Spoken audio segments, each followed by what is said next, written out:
Assalamualaikum warahmatullahi wabarakatuh. Waalaikumsalam warahmatullahi Waalaikumsalam warahmatullahi wabarakatuh. wabarakatuh. Waalaikumsalam warahmatullahi wabarakatuh. Baiklah, kita ganti pertemuan besok, kita tarik di hari ini ya. Mohon maaf karena besok di bagian hukum perdata akan ada acara penyambutan Profesor Hamzah. Acaranya pagi, terus acara di fakultas ada acara AMI. Jadi terpaksa saya harus menggeser hari, minta bantuan ketua kelas, kemarin minta disepakati, alhamdulillah bisa dilakukan di siang ini ya. Karena apa? Karena hari Jumat kemarin saya juga udah izin ya, jadi kita off kemarin itu gara-gara ya itu juga ada acara juga di universitas di fakultas ya.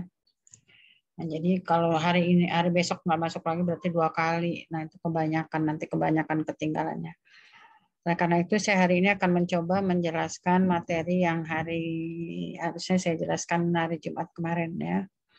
Ya, kita akan bicara badan hukum perusahaan badan hukum milik negara. Kalau kemarin kita sudah bicara soal badan hukum yang pemiliknya adalah swasta. Jadi itu bisa PT, bisa koperasi. Perbedaannya kalau PT itu adalah himpunan modal yang terdiri dari saham. Itu yang nggak boleh nggak tahu ya. PT itu adalah himpunan modal yang terdiri atas saham-saham. Kalau koperasi itu himpunan kepentingan yang sama dari orang-orang yang bergabung di dalamnya. Meskipun sama-sama perusahaan persekutuan yang badan hukum yang dimiliki oleh swasta, tapi memiliki perbedaan yang sangat prinsip ya, sehingga nanti sesuai tujuannya. Kalau PT itu tujuannya adalah orientasinya pada keuntungan, nah kalau koperasi itu adalah pada kesejahteraan. Nah sekarang kita bicara hari ini, kita akan bicara soal masih perusahaan badan hukum, tapi yaitu badan hukum milik negara. Ya, kalau kemarin badan hukum milik swasta itu artinya perusahaan itu pemiliknya murni swasta, ya, murni swasta. Nah, sekarang bagaimana dengan perusahaan umum milik negara? Nah, untuk perusahaan umum milik negara itu sudah pasti badan berbentuknya adalah badan hukum. Ya, bentuknya badan hukum. Kalau perusahaan yang milik swasta, kemarin ada yang badan hukum, ada yang tidak ya. Yang tidak itu adalah firma, kemudian CV. Nah, kalau yang badan hukum tapi swasta itu kemarin saya sudah jelaskan yaitu PT dan koperasi. Sedangkan yayasan itu sebenarnya itu adalah bertujuan untuk kegiatan-kegiatan yang bersifat sosial. Jadi kalau dia badan hukum ya, tapi kalau dikatakan perusahaan, yayasan itu bukan perusahaan. Ya, jadi dia tidak melakukan kegiatan usaha, tapi dia melakukan kegiatan-kegiatan sosial. Nah, sekarang kita lihat badan hukum milik negara yang kita sering singkat menjadi BUMN ya. Nah, kenapa disebut sebagai badan hukum milik negara? Sedangkan kemarin kita mengatakan ada badan hukum milik swasta yang modalnya atau pemiliknya itu adalah pihak swasta. Kalau dilihat dari pemiliknya ya, perusahaan swasta itu artinya perusahaan yang dimiliki oleh swasta, ya, privat atau sivil, gitu ya. Nah, kalau perusahaan badan hukum yang pemiliknya adalah negara, itu sering kita singkat menjadi BUMN ya, atau badan usaha milik negara, ya, BUMN. Nah, BUMN ini kenapa kok disebut sebagai BUMN, kok tidak sama saja dengan PT atau koperasi yang bersifat swasta itu gitu. Nah, nanti akan kita lihat di sini.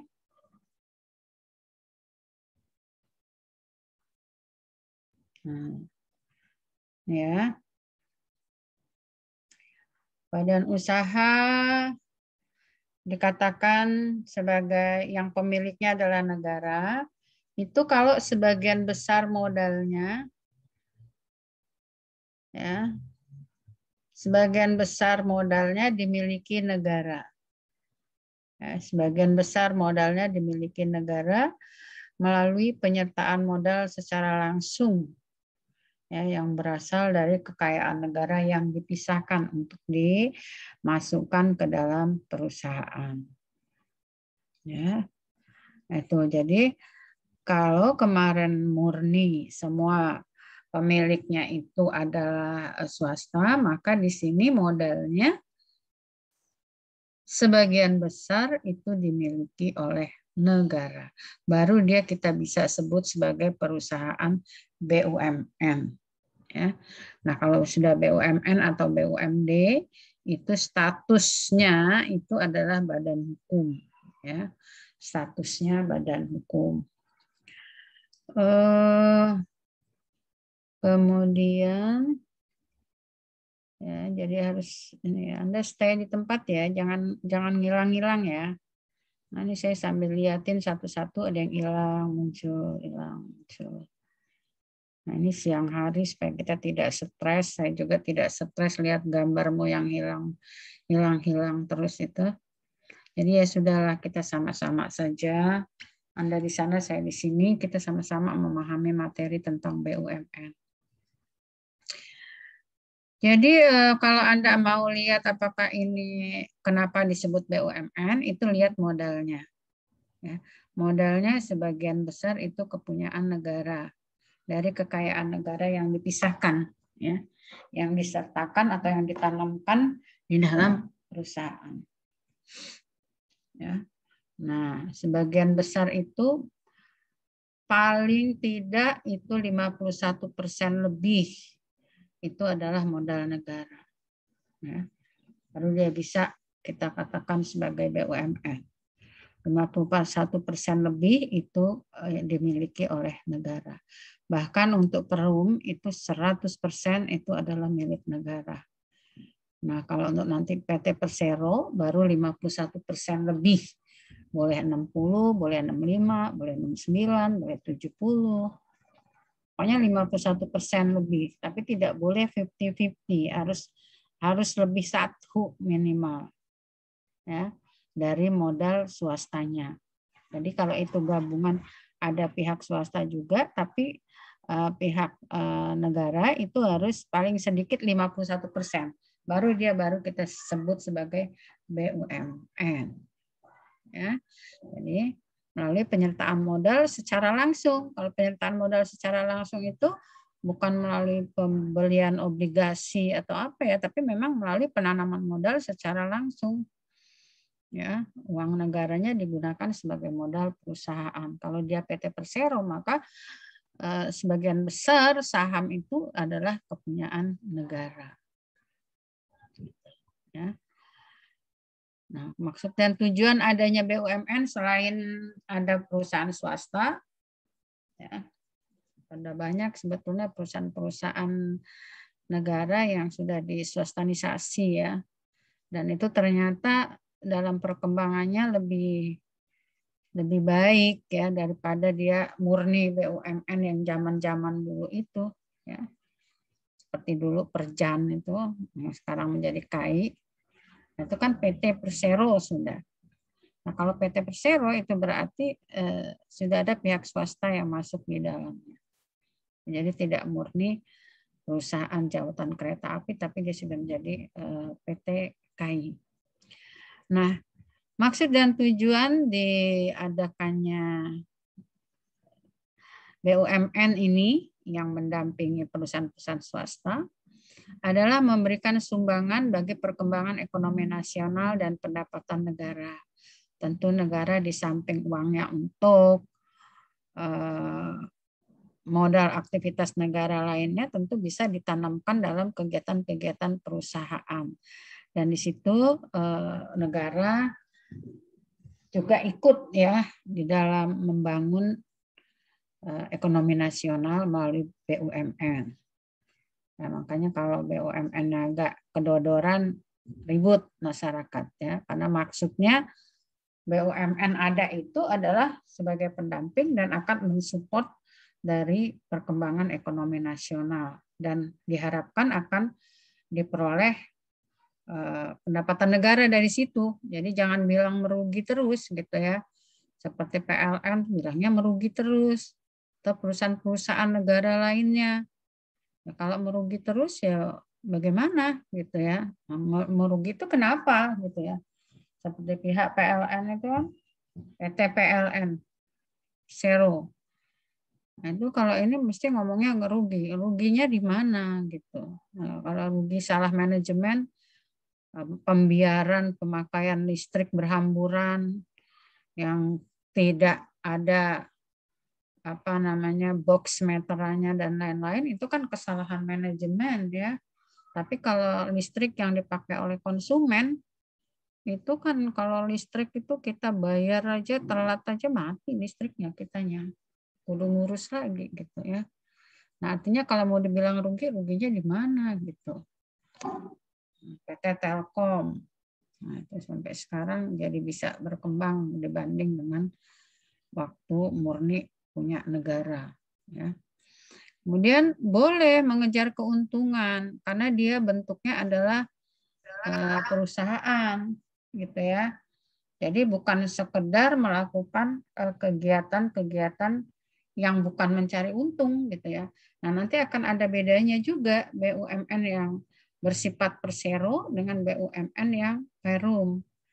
Yang mana yang utama mengejar keuntungan, yang mana yang bukan gitu ya. Lalu menyelenggarakan kemanfaatan untuk umum. Ya, ini kembali lagi kepada pasal 33 ya, bahwa segala yang menguasai hajat hidup orang banyak harus dikuasai oleh negara. Jadi misalnya kayak listrik, air, itu kan diperlukan oleh orang banyak ya, dimanfaatkan oleh semua bangsa ini. Oleh karena itu harus dipegang oleh perusahaan negara, ya, oleh BUMN.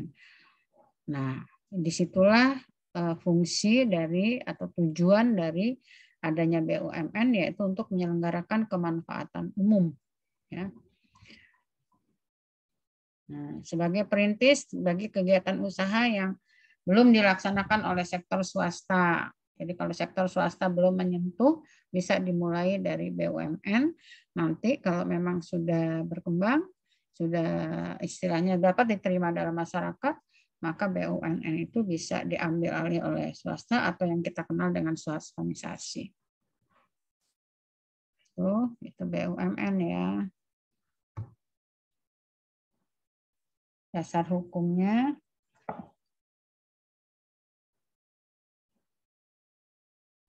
Dasar hukum ada beberapa dasar hukum yang ada dan menjadi dasar hukum bagi kegiatan BUMN. Ini ada beberapa ya. Ada Undang-Undang Nomor 19 Tahun 2003 tentang BUMN. Undang-Undang Nomor 40 Tahun 2007. Jangan sampai nggak tahu ya, Undang-Undang Nomor 40 Tahun 2007 itu tentang perseroan terbatas. Lah ini sebetulnya mengatur tentang perusahaan perseroan yang bersifat swasta. Tapi dia menjadi juga dasar hukum bagi perusahaan BUMN karena nanti yang namanya PT Perum atau bukan PT Perum, PT Persero itu sebagian besar rujukannya kepada Undang-Undang Nomor 40 tahun 2007 karena sebetulnya PT Persero itu juga adalah perseroan terbatas sebagaimana yang dimaksud dalam undang-undang itu. Tetapi dalam PT Persero modal atau saham yang dimiliki negara itu mencapai 51% atau lebih ya. Kemudian nanti ada PP nomor 12 tentang perusahaan perseroan ya. Jadi dari PT nanti menjadi PT Persero, ini merujuknya ke sini. PP nomor 13 tentang Perum. Ini bukan perum ya, perum, perusahaan umum. Kemudian PP 43 tentang tata cara penggabungan, peleburan, dan pengambil alihan BUMN. Lalu PP nomor 44 tentang tata cara penyertaan penatausahaan modal negara. Nah, ini bagaimana modal negara itu akan disertakan dalam perusahaan BUMN. Nah, lihat di dalam PP ini bagaimana caranya dan bagaimana prosedurnya, itu diatur dalam PP nomor 44 tahun 2005. Ya.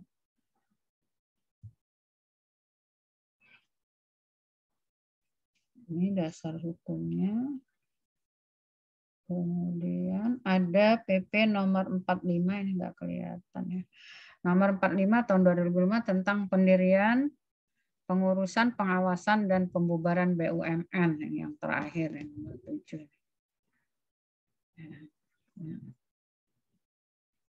Itu adalah dasar hukum yang dipergunakan ketika kita membahas atau membicarakan tentang BUMN. Nah, perusahaan perseroan kita lihat atau sering disingkat PT Persero tadi kata saya. Kalau yang yang dimiliki swasta itu tidak ada kata persero, ya. Dia disebut perseroan terbatas saja, ya. Nah, kalau untuk BUMN, ya, yang serupa dengan perseroan terbatas disebut perusahaan perseroan atau sering disingkat PT Persero, ya, perseroan terbatas. Ini yang membedakan nanti antara PT yang pemiliknya adalah swasta dengan PT yang pemiliknya adalah negara. Di sini ada kata persero, ya. PT Persero. Nah, apa sih PT Persero itu? Nah, tadi kita kan udah tahu bahwa yang namanya perusahaan BUMN itu pokoknya 51% atau lebih itu modalnya punya negara. Nah, kalau yang PT Persero sebetulnya bentuknya ya PT. Makanya tadi dasar hukum undang-undang PT itu tetap dipakai di dalam kita membahas BUMN, karena sebetulnya yang dimaksud dengan PT Persero itu ya PT sebagaimana dimaksud dalam undang-undang PT, yaitu perusahaan yang berbentuk kumpulan modal dalam pecahan saham, ya. Tuh, nanti dilihat lagi undang-undang PT-nya. Nah, kemudian BUMN yang berbentuk PT dengan modal terbagi atas saham, ya, modalnya sama dengan PT terbagi atas saham. Bisa sahamnya itu seluruhnya punya negara, bisa paling sedikit 51% sahamnya itu dimiliki negara. Ya. Jadi sama prinsip PT dengan PT Persero itu secara kepemilikan beda, tetapi secara substantif di tubuh perusahaan itu sama. Yaitu perusahaan yang memiliki modal yang terbagi atas saham-saham. Cuma pecahan-pecahan saham itu tidak seluruhnya dipunyai oleh pihak swasta, tapi sebagian besar punya negara. Nah, jangan sebagian besar, 50, paling sedikit 51% dimiliki oleh negara. Sebagian besar, besarnya seberapa? Tapi ketentuannya memang mengatakan paling sedikit 51% saham daripada PT Persero itu adalah punya negara. Gitu, ya. Nah, Anda sering ya melihat PT Persero apa, nanti Anda coba identifikasi yang BUMN dengan yang swasta. Kalau yang swasta tuh nggak menggunakan kata Persero, ya PT saja, gitu. PT. Tapi kalau ada kata Persero, berarti di situ ada modal negara lebih banyak daripada modal swasta. Nah, maksud dan tujuan diadakannya bentuk PT Persero ini ialah untuk menyediakan barang atau jasa yang bermutu tinggi dan berdaya saing kuat. Ya. Jadi sama dengan perusahaan swasta lainnya, dia bergerak bisa di bidang penyediaan barang atau penyediaan jasa. Ya, jasa angkut PT Kereta Api Perseroan. Nah, terus nanti penyediaan barang PT Persero apa yang menyediakan barang, artinya itu milik BUMN kalau Persero. Nanti setelah mata kuliah ini Anda setidaknya sudah tahu dan bisa membedakan mana kalau PT itu kenapa, kalau PT Persero itu kenapa. Jadi ada perbedaan yang prinsip di dalamnya menyangkut kepemilikan, ya, menyangkut kepemilikan.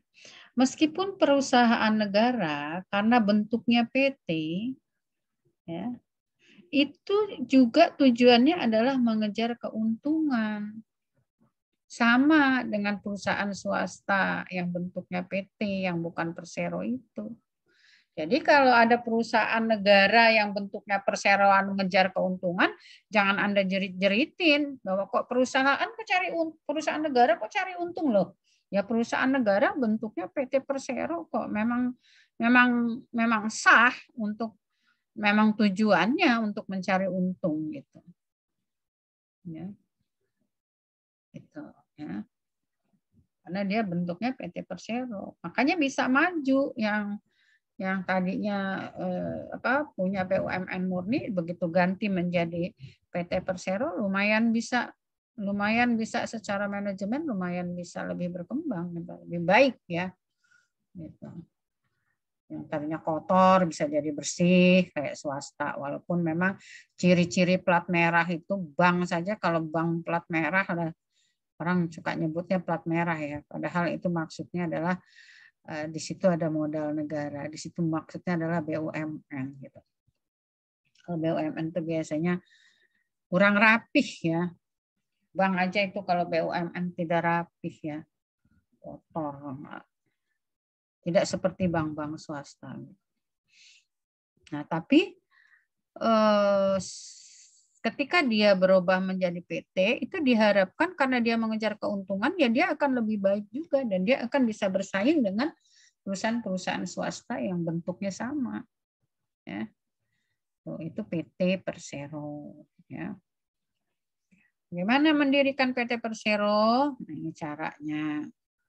Ya, pendirian Persero diusulkan dari Menteri BUMN kepada Presiden, disertai dengan dasar pertimbangan setelah dikaji bersama dengan Menteri Teknis. Menteri Teknis itu maksudnya ya menteri yang nanti akan bergerak di bidang apa. Ya, bidang kalau dia akan BUMN di bidang angkutan ya berarti Menteri Perhubungan gitu. Itu namanya menteri di bidang teknis.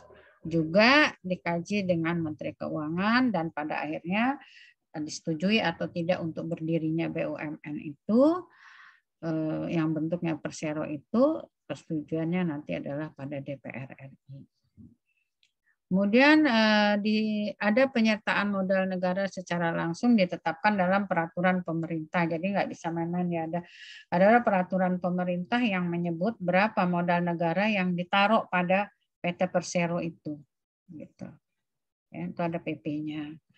Kemudian anggaran dasar Persero harus disetujui oleh Menteri BUMN. Ya, karena memang itu di bawah dia ya pengelolaannya gitu dan juga di bawah dan juga disetujui juga oleh Menteri Keuangan. Menteri Keuangan di sini adalah sebagai wakil negara dalam pembuatan akta pendirian di muka notaris. Karena negara modalnya di situ terbesar. Nah, yang mewakili negara itu adalah Menteri Keuangan. Ya, gitu. Kemudian selanjutnya sama dengan PT-PT swasta itu, ya. Untuk mendirikannya selanjutnya pengesahan akta pendirian oleh Menteri Kehakiman. Jadi permulaannya saja yang ini akan didirikan Menteri BUMN berencana akan mendirikan perusahaan apa. BUMN diajukan kepada Presiden, kemudian disertai dengan berbagai pertimbangannya, tapi pertimbangan-pertimbangan itu sudah dikaji oleh menteri terkait atau menteri teknis dan menteri keuangan sebagai wakil negara. yang uangnya nanti ditanam dalam badan usaha itu dan kemudian disetujui. Kalau sudah disetujui oleh DPR, kemudian berapa uang negara yang akan ditanamkan di situ, tuangkan dalam bentuk peraturan pemerintah. Lah kemudian baru dirancangkan membuat anggaran dasar atau akta pendirian ya, yang membuat akta pendirian di muka notaris. Sudah, kalau sudah pembuatan akta pendirian di muka notaris, ini sama semuanya dengan proses pendirian PT pada umumnya atau PT swasta. Ya, merujuknya itu kepada undang-undang PT. Gitu ya. Maka di sini dikatakan selanjutnya sama dengan PT berdasarkan undang-undang PT. Maksudnya proses selanjutnya lihat prosedur pendirian PT. Jadi berbedanya cuma di sini. Ya, waktu pengajuan Menteri BUMN kepada Presiden, kemudian waktu penetapan modal negara, lalu sudah kalau ini sudah oke, baru nanti persiapan pendirian akta, persiapan pembuatan akta pendirian, dan selanjutnya itu sama dengan PT.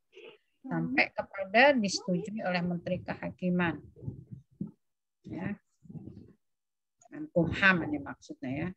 Itu diumumkan dalam berita negara dan juga harus didaftarkan. Sama persis dengan PT. Nah, kalau ditanya, kenapa prosedur pendiriannya kok sama dengan PT?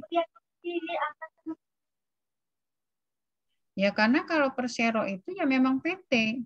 Cuma dilihat dari segi modalnya, maka 51% dari modalnya itu adalah modal negara, kepunyaan negara, maka masuk ke dalam BUMN. Ya sebetulnya ya PT. Maka prosedur pendiriannya juga mengikuti tata cara prosedur pendirian PT. Dan juga harus mendapat pengesahan dari Menteri Hukum dan HAM, Menkumham. Sekarang organ Persero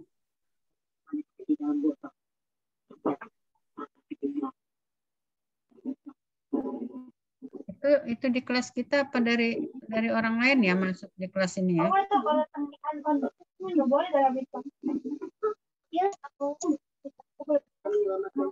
Coba ditegur di WA grup, kalau yang di ini suruh ditutup.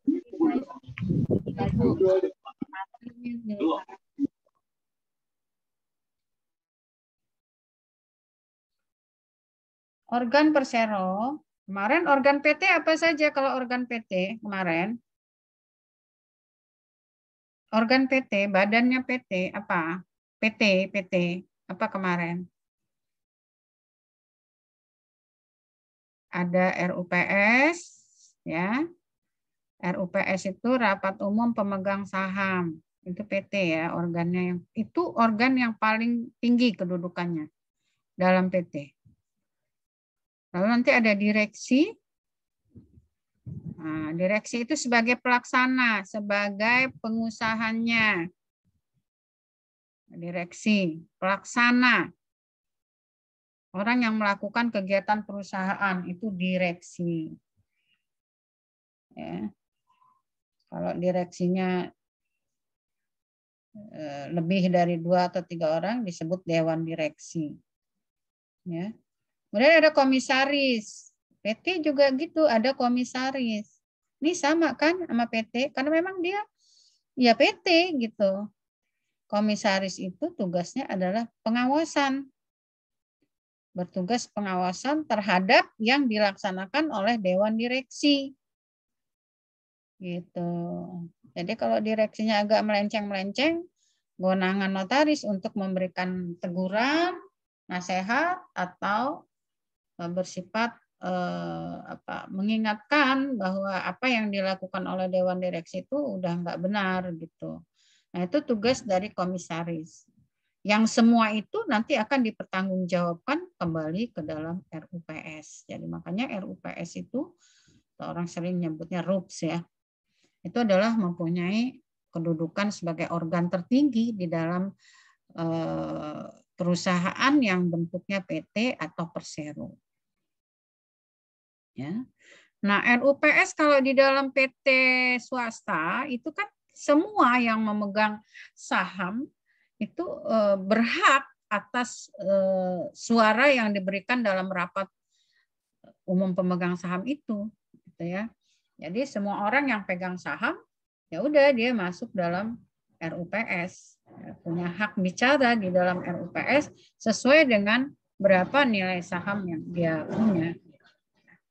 Nah, kalau RUPS di Persero itu tidak semua orang, tapi di sini menteri, ya.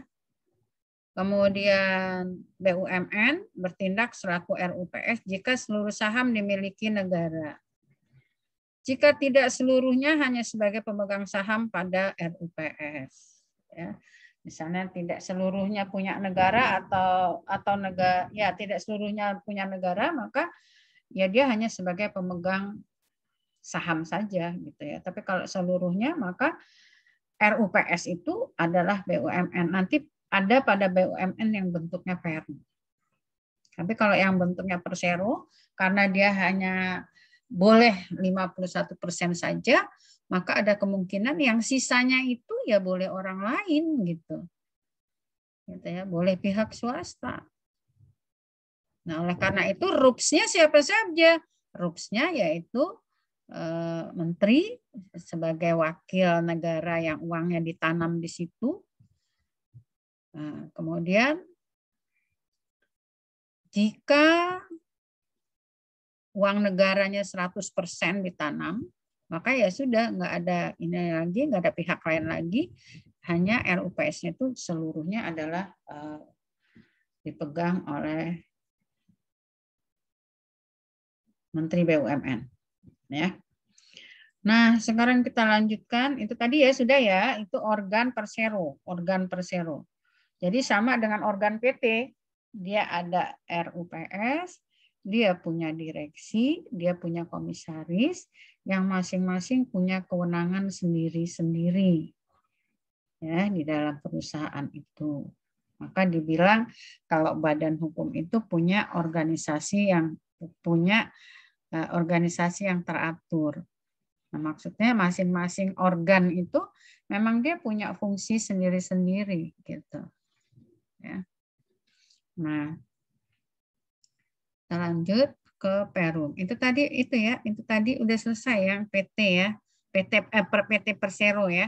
Jadi intinya PT Persero sebagai BUMN itu adalah sama dengan PT Perseroan Terbatas yang milik swasta, hanya bedanya karena persoalannya pada kepemilikan modal, ya, di mana ada modal negara sebanyak 51% lebih, sehingga dia bukan PT swasta murni, tapi dia masuk ke dalam BUMN.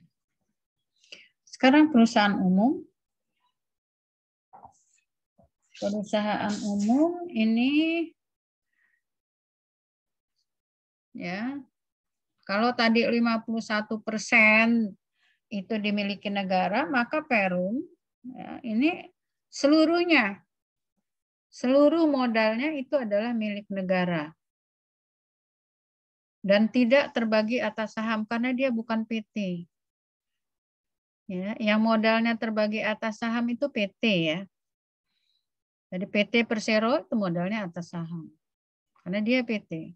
Tapi Perum itu selain modalnya itu seluruhnya punya negara, tapi juga tidak dikatakan bahwa modal itu adalah berbentuk saham. Ya. Jadi modalnya adalah modal negara dan tidak terbagi dalam saham. Itu kalau Perum. Ya. Tujuannya itu adalah menyelenggarakan usaha yang bertujuan untuk kemanfaatan umum, namanya juga perusahaan umum. Dia boleh mencari untung, tapi harus mengedepankan kepentingan masyarakat atau kepentingan umum untuk menyediakan barang atau jasa yang berkualitas tinggi dengan harga yang terjangkau.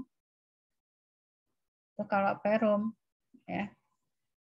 Mencari keuntungan dengan melakukan pernyataan modal pada usaha bidang usaha lain. Ya, jadi untuk Perumnya sendiri itu tidak diperkenankan mencari keuntungan. Kalau dia mau cari keuntungan dari uang yang dia punya, dia boleh tanam di perusahaan lain. Misalnya dia tanam di PT apa gitu, atau tanam di PT Persero. Itu boleh. Dan itu nanti dari situ dia dapat untungnya.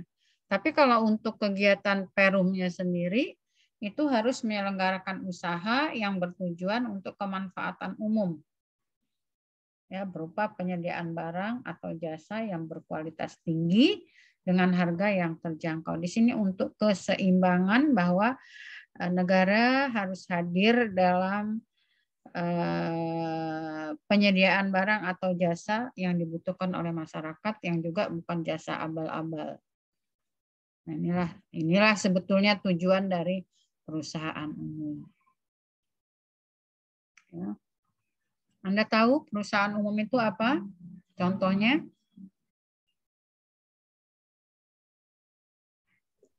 Apa Pegadaian ya, Bu? Siapa yang ngomong tuh? Saya, Bu. Farul Roji. Apa Fahrul? Pegadaian, terus percetakan uang Republik Indonesia. Antara lain pegadaian. Ya, pegadaian itu penyediaan jasa ya, jasa peminjaman uang dengan harga yang terjangkau. Maka slogannya mengatasi masalah tanpa masalah. Apa iya yang nggak tahu Anda sendiri udah pernah belum ke pegadaian? Ya, jadi supaya tidak terikat rentenir maksudnya ya. Nah, itu contohnya. Jadi dia boleh cari keuntungan tapi tidak enggak, maksudnya tujuan utamanya bukan cari keuntungan. Kalau dia mau cari keuntungan tuh kalau dia udah banyak uang, dia boleh tanamkan lagi modalnya itu pada berbentuk penyertaan modal pada badan usaha lainnya. Ya, nah nanti Anda cari lagi tuh yang Perum tuh yang mana. Jadi kalau dalam bentuk Perum seperti itu. Itu bedanya ya, sama-sama dia BUMN tetapi antara Perum dengan Persero itu beda karena kalau Persero itu ya PT gitu. Jadi memang orientasinya pada keuntungan, profit gitu. Tapi kalau Perum itu pada pelayanan umum pada masyarakat baik untuk menyediakan barang maupun jasa. Nah, organ Perum itu ada Menteri BUMN yang memberikan persetujuan atas kebijakan pengembangan usaha Perum yang diusulkan oleh direksi. Ini kalau Perum ini ya organ tubuhnya ini kalau Perum. Dan Menteri BUMN ada direksi, ya, direksi yaitu mengelola Perum yang diangkat dan diberhentikan oleh Menteri BUMN. Kemudian ada Dewan Pengawas yang tugasnya sama dengan komisaris, ya, yaitu mengawasi apa-apa yang dilakukan oleh Dewan Direksi. Dan komisaris juga diangkat dan diberhentikan oleh Menteri BUMN. Ya. Nah, jadi ini karena modalnya 100% punya negara, maka di sini kewenangan mutlak ada pada Menteri BUMN, mulai dari memberikan persetujuan pengembangan usaha sampai pengangkatan direksi sampai ke pengangkatan Dewan Pengawas itu ada di tangan Menteri BUMN kalau bentuknya Perum.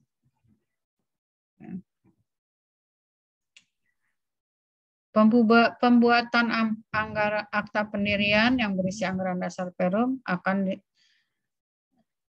dan disetujui oleh Menteri BUMN. Nah, ini beda dengan yang tadi, dengan yang Persero. Kalau yang Persero setelah diusulkan akan didirikan Persero, maka berapa uang negara yang akan ditanam, terus dan selanjutnya itu mengikuti proses pendirian PT, sehingga Persero pun harus mendapat persetujuan dari Menkumham sebagai sebuah badan hukum. Nah, untuk Perum ini berbeda. Ya. Jadi bukan berbeda dari segi modalnya saja yang 100% punya negara, ternyata pengesahan sebagai badan hukum pun berbeda dengan Persero. Ya, kalau Persero tadi pengesahan badan hukumnya itu adalah dari Menteri Hukum dan HAM sama dengan PT, sedangkan untuk Perum itu dibuatkan peraturan pemerintah sebagai bukti bahwa telah berdiri sebuah perusahaan umum sebagai perusahaan BUMN. Ya. Jadi sejak adanya PP tentang pendirian Perum, nah, kalau peraturan PP itu siapa yang mengeluarkan? Nah, itu Anda harusnya udah tahu. Ya. Udah belajar belum tata urut perundang-undangan? PP siapa yang mengeluarkan? PP itu sebagai tindak lanjut dari apa? Nah, itu harus mata kuliah perundang-undangan itu. Ya. Jadi status badan hukum PP, status badan hukum Perum itu adalah sejak tanggal diundangkan atau dikeluarkannya PP peraturan pemerintah tentang pendirian Perum. Ya.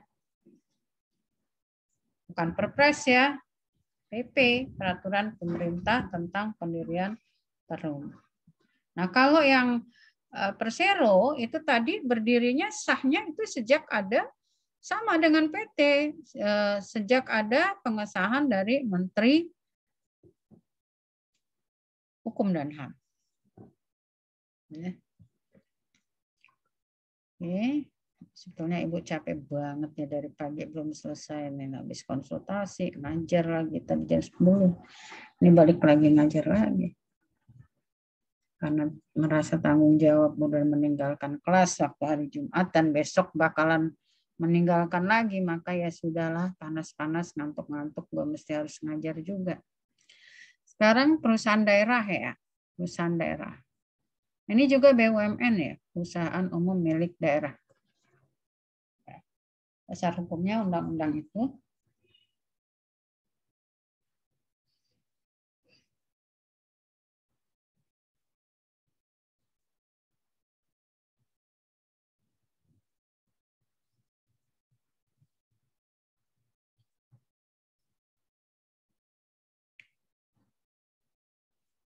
Dasar hukum untuk perusahaan daerah, ini ada yang baru ya, dasar hukumnya.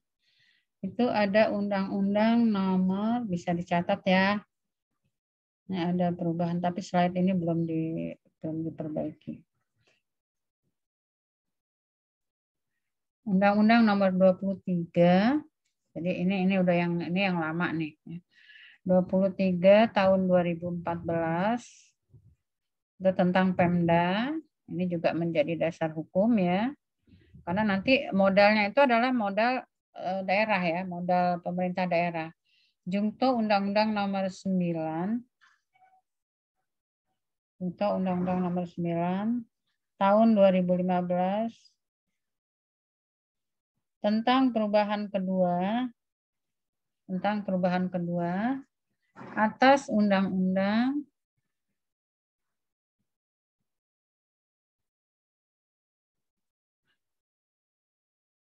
nomor 23 tahun 2014.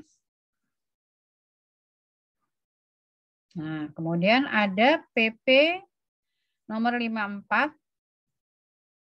Ini yang turunan dari undang-undang ini ya. Dari undang-undang tentang perusahaan daerah. Ada PP nomor 54 tahun 2017 tentang BUMD. Perusahaan umum milik daerah. Tentang BUMD. Tentang BUMD.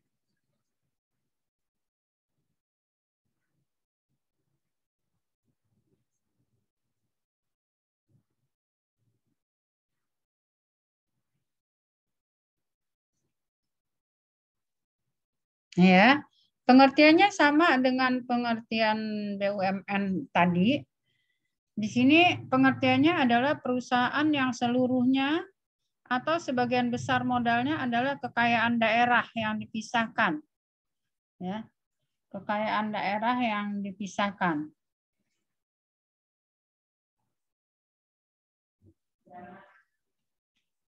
Kemudian didirikan dengan perda. Didirikan dengan perda. Dengan peraturan daerah ya, perda. Peraturan daerah yang dibuat oleh gubernur dan DPRD, ya, peraturan daerah. Nah, kemudian karena ini pendiriannya melalui peraturan daerah atau melalui perda, maka status badan hukum bagi BUMD itu adalah setelah diundangkannya perda. ya. Karena kalau mau mendirikan itu harus dituangkan dalam perda, maka status badan hukum daripada sebuah peraturan daerah itu adalah semenjak diundangkannya peraturan daerah yang bersangkutan, ya, peraturan daerah tentang pendirian BUMD itu. Nah, ini ya, jadi ini nanti yang kamu harus tahu itu status badan hukumnya. Kalau PT status badan hukumnya sejak ada pengesahan dari Menkumham. Kalau koperasi dari Menteri Koperasi. Kalau Persero dari Menkumham. Kalau Perum sejak adanya PP tentang pendirian Perum. Nah, kalau BUMD sejak adanya Perda tentang pendirian perusahaan daerah yang bersangkutan. Tujuannya sama dengan BUMN ya. Jadi melaksanakan pembangunan ekonomi daerah untuk memenuhi kebutuhan rakyat. Jadi bisa didirikan dalam skala kecil, perusahaan milik negara itu namanya perusahaan daerah. Artinya hanya ada pada daerah-daerah tertentu. Ya, perusahaan daerah. Modalnya adalah punya daerah yang bersangkutan. Kalau perusahaan itu domisilinya ada di Bandar Lampung, punya perusahaan. Dulu kalau Bank Lampung itu perusahaan daerah itu. Sekarang juga sudah jadi PT Persero ya, PT Bank Lampung. Makanya udah agak bisa keren dikit ya. Enggak keren dikit sih, keren banyak. Ya. Pendiriannya sama, membuat akta di muka notaris. Ya, yang memuat anggaran dasar tentang perusahaan daerah tersebut, kemudian disetujui oleh kepala daerah yang bersangkutan. Daerah provinsi ya disetujui gubernur, daerah kabupaten ya disetujui oleh bupati, daerah kota ya disetujui oleh wali kota. Gitu ya. Pengundangan perda yang membuat atau anggaran dasar atau akta pendirian membuktikan bahwa status badan hukum itu adalah sejak diundangkannya perda tersebut. BUMD, ya. Perusahaan umum air minum ya, daerah.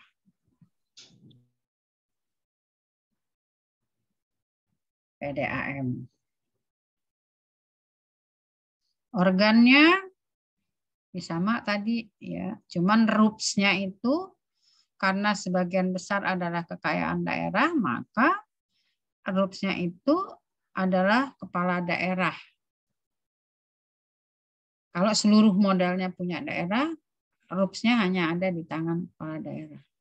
Jika sebagiannya saja modalnya itu punya daerah, maka yang lainnya itu adalah terbagi atas saham dan kepala daerah adalah sebagai pemegang saham dari perusahaan tersebut. Nah, perusahaan daerah itu sekarang miripnya dengan Perum, dengan Persero ya. Karena nanti terdirinya itu atas saham. Setiap yang terdirinya atas saham maka dia PT. Kalau yang Perum tadi bukan saham ya. Lalu ada direksi dan ada pengawas. Nah, ini adalah organ-organ atau unsur-unsur dari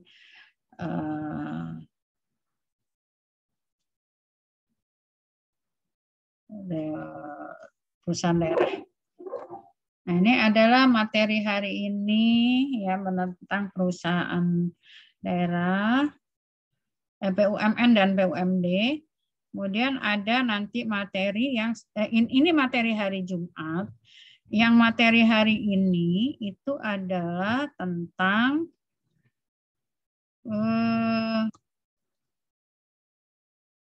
nih ya, ini materi hari ini yaitu tentang penggabungan, peleburan dan pengambil alihan BUMN. Kemudian restrukturisasi dan privatisasi BUMN. Nah, ini tolong dibuat rangkumannya sebagai tugas pertama dari Anda, dari saya untuk Anda. Ya. Tugas membuat rangkuman yang seharusnya saya jelaskan hari ini karena memang materi besok gitu ya.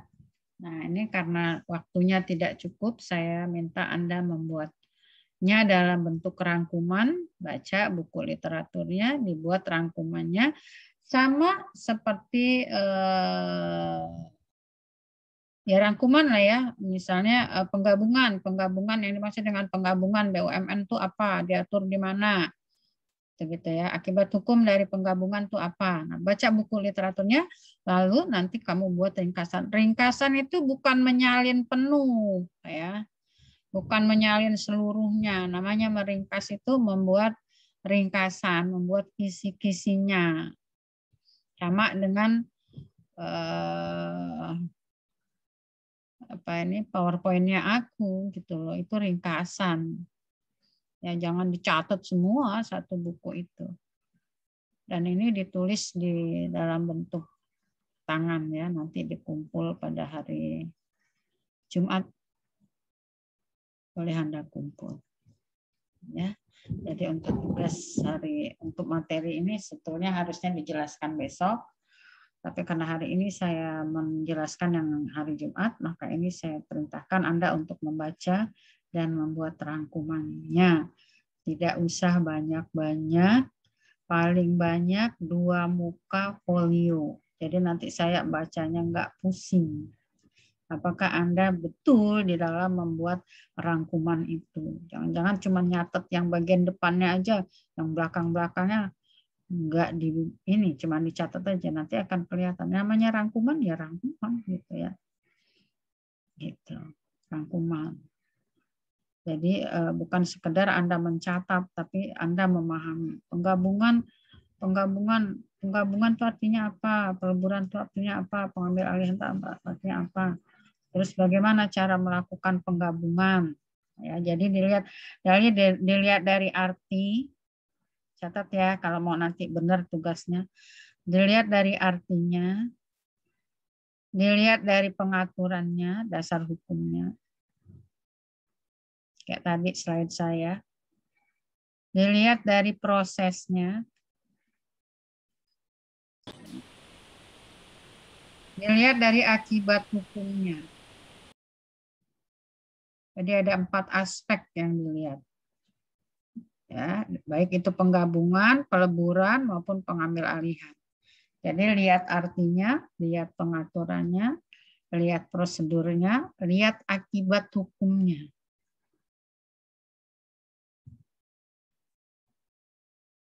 Nah, demikian juga restrukturisasi dan privatisasi BUMN. Lihat artinya, lihat prosesnya, dan apa akibatnya. Sama, pokoknya itu kisinya itu yang harus dilihat. Bu, di dalam buku wajib nggak ada, ya baca dong referensi tambahan. Masa bukunya cuma 1 menjadi sarjana hukum. Nanti ada yang nelpon saya, Bu, dalam buku wajib nggak ada, ya carilah. Cuman yang jelas nggak boleh jiplak yang ada di Google. Ya, cari referensinya, bacaannya. Oke, saya rasa itu pertanyaan. Saya rasa itu materi kita hari ini. Saya selesaikan ya. Tanya jawabnya besok Jumat saja. Kayaknya capek. Diambil dulu gambarnya. Vila.